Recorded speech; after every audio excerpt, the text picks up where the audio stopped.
me make this a little bit bigger. How's it going? So today in lecture, we're going to go over homework 3. We'll take our time as we go over that.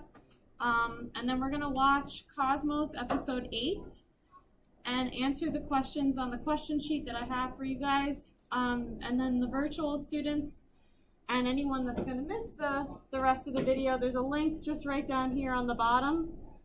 You can click on that and it's a free watch. You can watch it whenever you want. Also, it's on Disney Plus. So if you have Disney Plus and you want to watch it, the whole series is on there, as well as Amazon. So it's pretty popular. We have no homework this weekend. And in lab, we're just going to finish going over Cosmos episode 8 questions. And I'm going to give you some time if you need to make up any lab stuff. There'll maybe be some time at the end of the period to do that. And quiz next week on the 28th. Question. Lab 7 is due 1. Correct. Yep. All right. Any questions on this stuff? Nice. So let's just calibrate the pen. Take out your homework from last night so that we can go over it.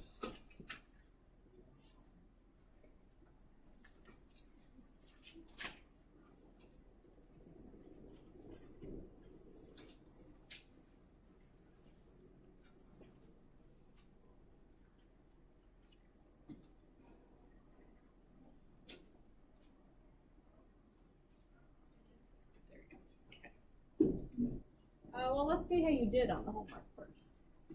So let's go up to classwork.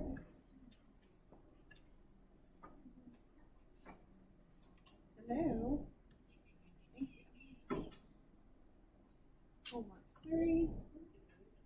Let's see how we did. So this homework was a Google Classroom assignment, obviously, because they pretty much all are. So let's see what the responses were like.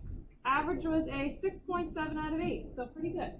Most people got an 8 or a 7 or a 6, and it kind of dissipates as we go down to the side. So that's what I like to see. Most people are in the 7 to 8 range. As far as the questions were concerned, it looks like 1 and 2 were good. 3 also looks fine. 4, a lot of people picked A or D, so I'll take my time as I go over that and show you the answer to that one. 5 also looks like it gave some people a little bit of trouble. 6, 2, it was also a little bit. 7 was okay. 8 was okay. And that's good. All right, so let's get started.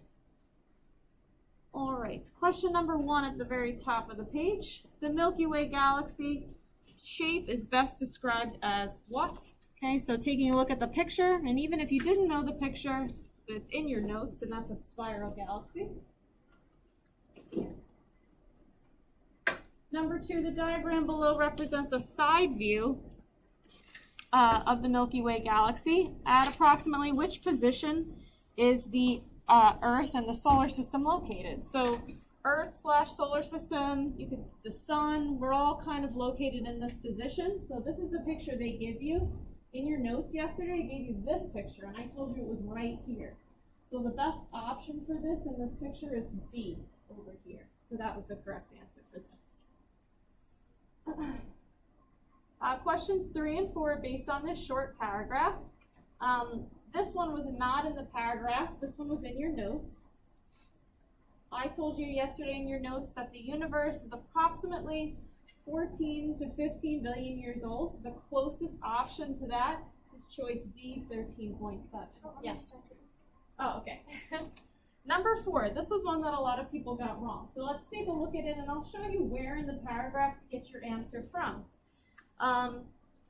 Let's just read it together so we refresh ourselves. In the 1920s, Edwin Hubble's discovery of a pattern in the redshift of light from galaxies moving away from Earth led to the theory of an expanding universe. So we discovered this redshift in the 1920s, so it's been a while since we knew this, 100 years. This expansion implies that the universe was smaller, denser, and hotter in the past. I'm going to underline this because I think this is significant to this question, number 4. So, the universe was smaller, denser, hotter in the past. In the 1940s, scientists predicted that heat, identified as cosmic background, radiation left over from the Big Bang would fill the universe uniformly in every direction and indicated a temperature of about 3 kelvins. This radiation has been cooling as the universe has been expanding. These two underlined sentences would help you answer question 4. But question 4 is a bunch of graphs, so not only do we have to get the information from the paragraph, now you have to translate into graphic form. That's what makes this question difficult. So if you got it wrong, you're not the only one. Okay? So the universe was smaller, denser, and hotter in the past. So we need to pick the graph that says when the universe was small, the temperature was high. And then the universe has been cooling as the universe has been expanding. So when it's larger, the temperature should be lower.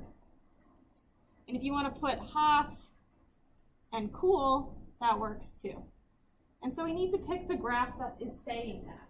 So let's look at graph number 1. Let's look at A. This one says that when the size is small, because we can assume over here would be small, this would be large size, temperature down here would be low, temperature up here would be high. When the size of the universe is small, the temperature is low. Does that go along with what we said? No, it does not. So we can get rid of A. Choice B, let's look at that next. Again, assume that over here on the left, this is small, large, temperature, low temperature, high temperature. And let's look at this first point right here. At this point, it says when the size of the universe is small, the temperature is high. Yes, that goes along with our first statement. And then as we increase our size toward large, the temperature is lowering. So that when our last point over here, it says when the size is large, the temperature is low. And that's exactly what we have here. So B is the correct answer. You could go through the rest if you'd like to kind of do the same idea of what I just did, but I know B is correct, so I'm going to stop there. Yeah? I don't know why I circled B on here, but then I put A on my home. Oh, I know. It happens to us all. Just be careful when you transfer them. Any other questions on 4? Because that was a common mistake.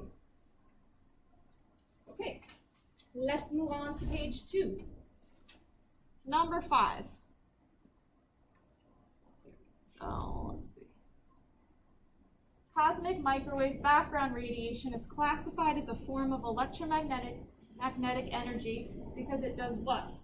Okay, so it travels in waves, moves faster than the speed of light, is visible to humans, moves due to particle collisions. Okay, so it travels in waves through space. It doesn't move faster than the speed of light. It moves pretty much just as fast as the speed of light. Can we see microwaves? No, we cannot. It moves due to particle collisions.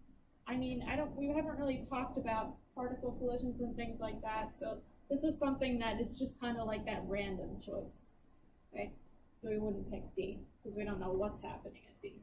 Okay, number 6. Compared to light from a stationary source, at the same point, light from an object that's moving toward you should be what? Okay, so remember the rhyme. Blue to you. So if something's blue shifted, it should be moving closer to you. Red shifted would be moving away from you. Okay, 7 and 8 is based on your notes. You're thinking about the subject we've been talking about and this reading here. So I'm not going to read through the whole thing just because it's a little bit longer than the other one, but I will show you where the answer to some of these questions are. Okay, so remembering from our notes yesterday for number 7, at the very bottom of the page, we talked about size of the universe versus the other items. So remember, universe is largest, then you have galaxy, solar system, a star, and then the planets. So in order for any of these smaller things to have formed, the larger things need to have been there. We don't have planets without a star to go around. We don't have a star without a solar system. We don't have a solar system without a galaxy. We don't have a galaxy without a universe. So this has to come first in order for the rest of these things to happen. So not only is this an age, in size order, but it's also an age order as well. And so if you go back to the homework, the Earth and our solar system and the age of distant galaxies of stars, you should remember that solar system and Earth is smaller. Okay, so these came later. Okay, Earth and solar system are younger than the galaxies.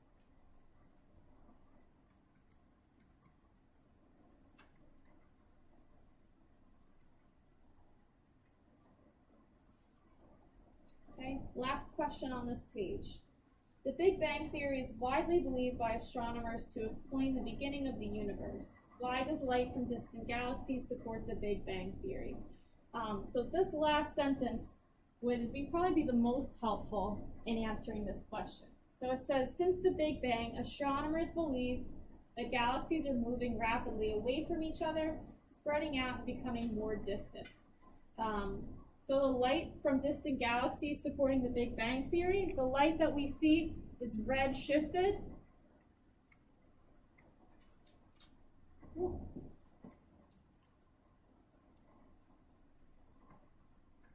And if something's red shifted, it means moving away.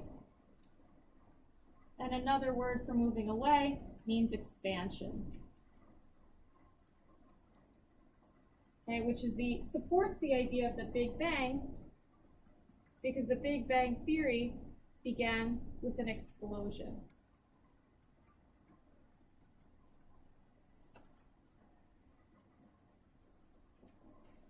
So any questions on last night's homework aside from what I went over? Or maybe you want me to go back to a question? Anything like that? Okay, so you can put everything else away except something to write with on your desk. Madison, you're finished, right? I can read this? Okay.